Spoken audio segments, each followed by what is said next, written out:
profitable to destroy the lives of kids. So who should be the backstop against this? Who are the people who oversee this who really should be exercising adult wisdom here and restraint? Well, that would be, by definition, the Vanderbilt University Medical Center's Board of Directors. And we're going to name them now in the hope that these people will do something to stop these crimes before the lives of more children are destroyed. So the board members would include Edith Carroll Johnson, John F. Stein, Jeffrey R. Balzer, Lucinda M. Baer, Daniel Diermeyer, Sarah J. Finley, John R. Ingram, Michael M. E. Johns, Samuel E. Lynch, Alexander C. Taylor, and Makiba Williams. Let's hope these people, this is the board that oversees all of this, let's hope these people act immediately to stop this crime. But to be clear, it's not just Vanderbilt. We called UCLA's hospital today, and they told us they'd be happy to mutilate our child. They just need a referral for insurance purposes. So did Weill Cornell Medicine. One of our producers, Sammy, called Cornell about getting breast implants for her 15-year-old son, who she said was, quote, questioning his gender identity. Just questioning. Here's what they said in response. It's regarding my son. He is questioning his gender identity, and he was interested in treatments. This would be for plastic surgery. Dr. Otterburn does perform top surgery, if that's what you're referring to. If they're minor, how do you get to that stage? All right, so I can make you an appointment to come in for a consultation to have a discussion. So it's for my son who's a minor, so he can just come in, or do I have to go with him, or how does that work? How old is he? 15. 15, okay. Yeah, I would come with him. Yeah, breast implants for a 15-year-old boy. Yeah, I'd come with them. Whatever. And it's not just UCLA. The account Libs of TikTok, which the Washington Post is desperately trying to get scrubbed from the internet, recently recorded a similar call with Boston's Children's Hospital. Listen. I just want to know if you guys do service that age, before coming all the way for an in-person consult and going through all the paperwork and everything. Yeah, it depends. Like, each department is different. Some departments cut off at 18. How old is your patient? 16. Okay, all right. So they're in the clear. So they would do it for that age. Yes.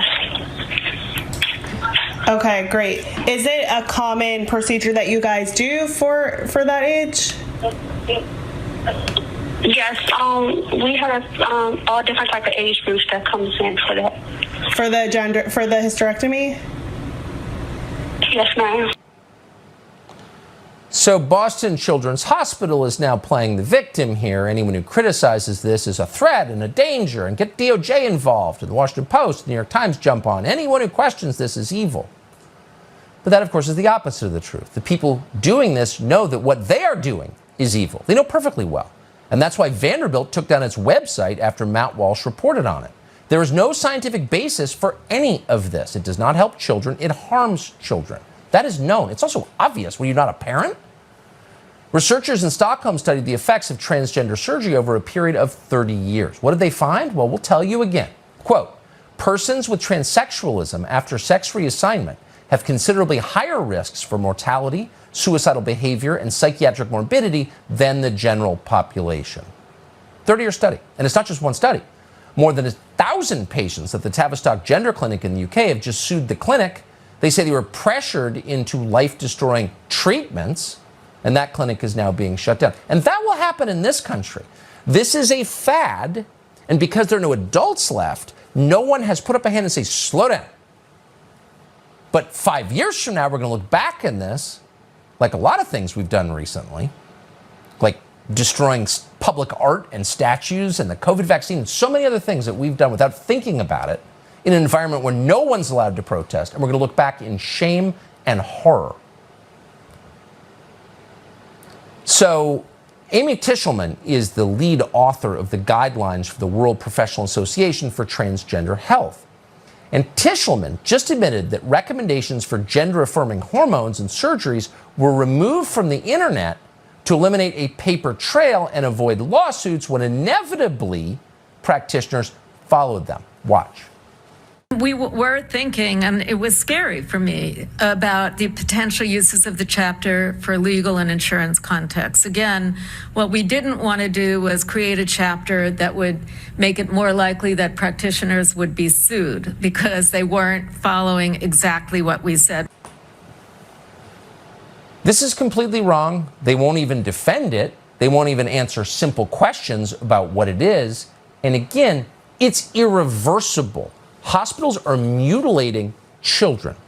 Boston Children's Hospital, UCSF, Cornell, UCLA, Vanderbilt, and others. And they should all stop immediately, no matter how much it hurts their business model, no matter how much it costs them. As we told you, Matt Walsh is the man who broke the story about Vanderbilt's abuse of children. He just met with Tennessee state lawmakers, Representative William Lamberth, State Senator Jack Johnson. They say they're working on a bill to shut this program down at Vanderbilt. Can't come soon enough. Matt Walsh joins us tonight. Matt Walsh, thank you so much. And for, among other things, illustrating how journalism can be a force for good, I think yours has been. Have you spoken to anyone at Vanderbilt Hospital about this directly?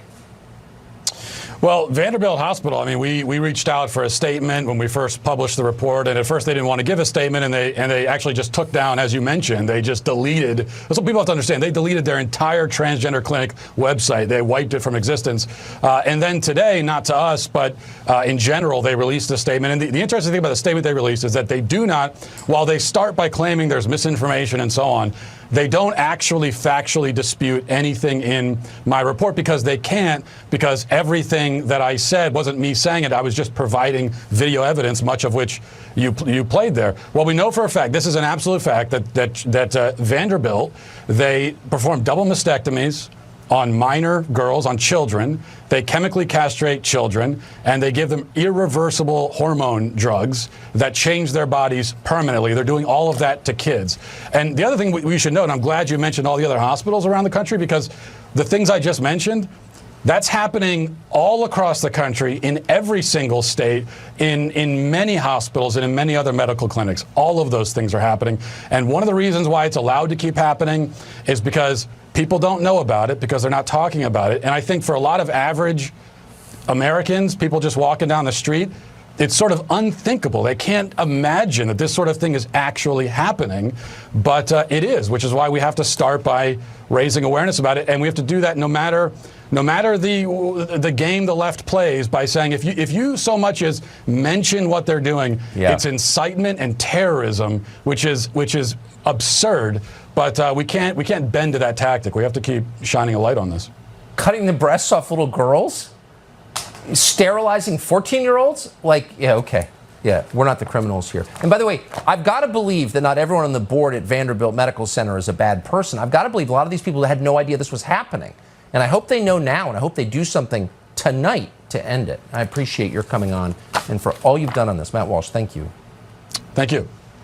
So we did a whole documentary on the people who are responsible for this abuse. It's called Transgressive, The Cult of Confusion. You can stream it now on Fox Nation. We think it's good. Fox News alerters, we told you at the top, the Attorney General of the state of New York is suing not just Donald Trump, but his family. There is new information on this, and one lawyer getting to the bottom of it is Harmeet Dillon. She's here to explain what this means exactly. Harmeet, thanks so much for joining us. What is this? How could someone like that get elected in a state like New York, which is not all crazy people? There are a ton of smart people, certainly a lot of rich people in the state of New York, but somehow that person became Attorney General, the chief law enforcement officer in one of our biggest states. And today she decided to make good on her promise because she's running again. She sued Trump and everyone around him. She says that Trump invoked his Fifth Amendment rights, which you're not allowed to do in New York anymore, and then bragged about the size of his apartment. That's literally in the evidence. In case there was any doubt that all this is insane and political, she held a press conference to announce it. Really kind of small potatoes for a press conference. And then she ended it this way. Donald Trump engaged in years of illegal conduct to inflate his net worth, to deceive banks and the people of the great state of New York. Claiming you have money that you do not have does not amount to the art of the deal. It's the art of the steal.